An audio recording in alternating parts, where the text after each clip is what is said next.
dans la justice de Dieu. Méditation sur Romains 3, 21-22. Mais maintenant, la justice de Dieu décaillationnée s'est manifestée indépendamment de la loi. C'est la justice que Dieu accorde par la foi en Jésus-Christ à tous ceux qui croient. La justice de Tzedek, tout comme la sainteté, est un attribut essentiel de Dieu. Dieu désire que son peuple possède lui aussi la justice et la sainteté divine. Dans le sens biblique, la justice ne signifie pas simplement la bonté morale, puisqu'elle est à l'origine une qualité propre à Dieu. Atteindre la véritable justice implique d'entrer dans une relation droite avec Dieu. Les Israélites de l'Ancien Testament croyaient qu'ils pouvaient devenir justes en observant la loi que Dieu leur avait donnée. Et si chacun mettait la main sur son cœur, personne ne pouvait affirmer avoir gardé parfaitement la loi. Ainsi, ils vivaient avec un sentiment constant de culpabilité et pensaient que paraître devant Dieu signifiait subir la peine de mort.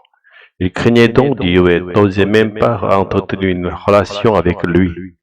Or, on ne peut être juste qu'en étant en relation correcte avec Dieu. Ce n'est qu'alors qu'on peut aussi observer la loi. Mais eux avaient inversé cet ordre, cherchant la justice par la loi. Ils n'ont ainsi jamais pu atteindre la véritable justice. La véritable justice ne vient pas de nous, c'est un don de Dieu. Dieu nous a donné Jésus-Christ comme notre justice. En lui, nous pouvons entrer dans une relation droite avec Dieu, et ainsi participer à la justice de Dieu. Le problème, c'est que nous ne demeurons pas constamment en Jésus. Nous en sortons souvent pour agir selon notre propre jugement. Nous devrions demeurer unis à lui dans une communion inséparable, mais nous nous endettations sans cesse pour redevenir indépendants.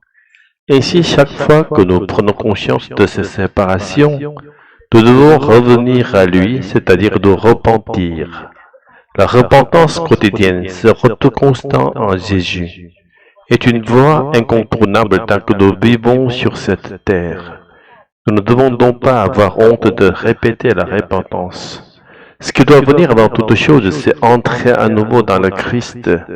C'est cela même, chercher d'abord le royaume de Dieu et sa justice. Si tout dépendait de notre propre repentance, nous nous serions déjà éloignés du chemin du salut. Mais l'Esprit Saint nous pousse chaque jour à nous repentir et nous ramène en Jésus-Christ. C'est pourquoi nous pouvons continuer à marcher sur la voie du salut, ainsi demeurer sensibles à la présence et à la conduite de l'Esprit est la seule chose qui nous garde dans le salut. Et puisque la parole de Dieu nous permet justement de rester attentifs à l'Esprit Saint, méditer chaque jour les Écritures est le meilleur moyen de suivre la route du salut.